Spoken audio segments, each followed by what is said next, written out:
কাজীর গরু কেতাবে আছে গোয়ালে নেই, বাঙালির বহুল শ্রুত একটি প্রবাদ।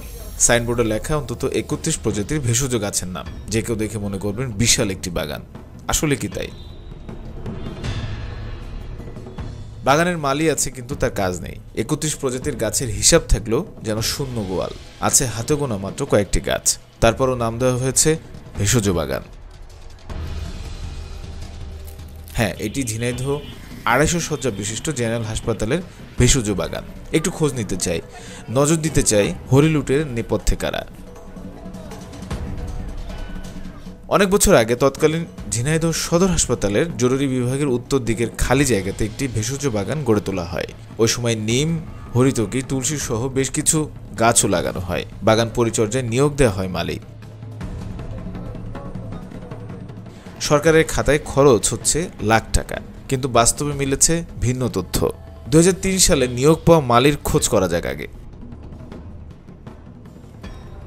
সাধারণত বাগানে থাকার কথা থাকলেও পাওয়া যায়নি। অনেক সন্ধানের পর তার দেখা মিলল হাসপাতালের দ্বিতীয় তলায় প্যাথোলজি ইউজের ফি কাউন্টারে। সেখানে কাজ করছেন তিনি।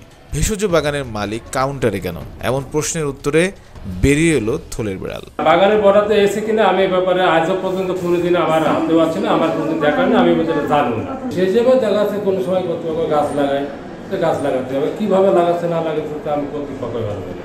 প্রতি বছর বাগানটি পরিচর্যায় সরকার অর্থ বরাদ্দ দিয়ে আসছে। সবশেষ ২০২২-২৩ এবং ২০২৩-২৪ অর্থ বছরেও ১ লাখ করে ২ লাখ টাকা বরাদ্দ দেওয়া হয়েছে। অথচ ভেষজ বাগানের জন্য সরকার কি পরিমাণ অর্থ বরাদ্দ দেয় সে খবর জানেন না ইউনানি মেডিকেল অফিসার। আমাদের এখানে একটা গার্ডেন আছে, ভেষজ গার্ডেন, যেটা আমাদের প্রত্যেকটা হসপিটালে যেখানে যেখানে আমরা এএমসি ডাক্তার আছি সেখানে আছে। টাকা আসে শুনি, এখন টাকা কোন পারপাসে বাগান রক্ষণাবেক্ষণের জন্য সরকার টাকা দেয় এবং কিছু তো অবশ্যই খরচ করা হয়। এখন কত টাকা খরচ করা হয় সেটা তো যারা খরচ করেন তারা বলতে পারবেন। সে সময় হাসপাতালের তত্ত্বাবধায়ক ছিলেন ডাক্তার সৈয়দ রেজাউল ইসলাম।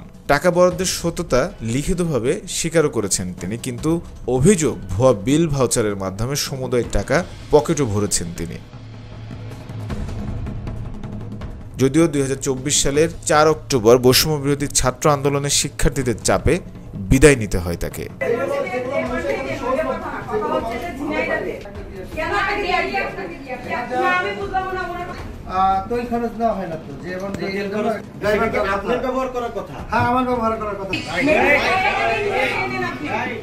দুর্নীতির অনিয়মের ঘোড়া যখন লাগামহীন, তখন ২০২৫-২৬ অর্থ বছরেও ভেষজ বাগানটির জন্য মোটা বরাদ্দ চাওয়া হয়েছে বলে জানা গেছে।